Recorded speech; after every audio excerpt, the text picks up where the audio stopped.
Je voudrais vous parler de statistiques à une variable et d'y introduire la loi normale.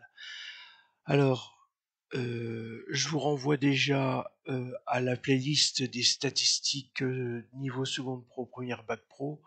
Vous avez toute la base, il vous est expliqué comment se servir de la calculatrice, que ce soit Casio ou Texas Instruments, pour sortir les résultats.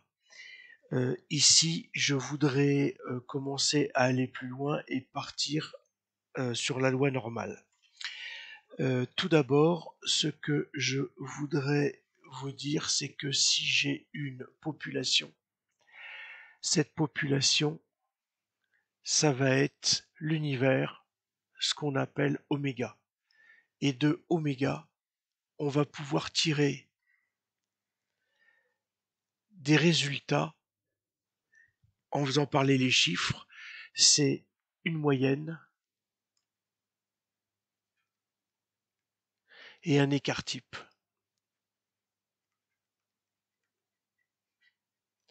Alors pour que les choses soient bien claires, la moyenne, selon les livres, je l'ai vue comme étant M ou mu, et l'écart type, on lui donne le symbole sigma. Néanmoins, si je veux un univers, je dois travailler par recensement, c'est long, c'est cher, et généralement, tout l'enjeu des échantillons va être d'en prendre un qui est représentatif de la population. Alors on verra comment on va arriver à cette situation de représentativité, mais de toute manière, on va aussi, à partir d'une plus faible quantité, parler moyenne et parler écart type.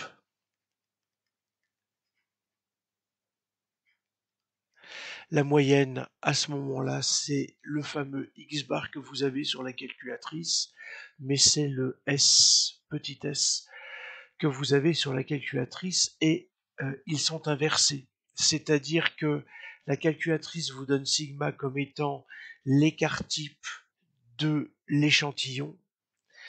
Donc ça, surtout faites attention à ça. Là, ici, j'ai ce symbole-là avec la calculatrice, et j'ai ce symbole-là, le petit s, pour la calculatrice. Alors, en fait, ce petit test donné par la calculatrice est une évaluation ponctuelle de l'écart type donné à partir des valeurs rentrées dans la calculatrice, attendu que l'on suppose que la variable étudiée suive une loi normale.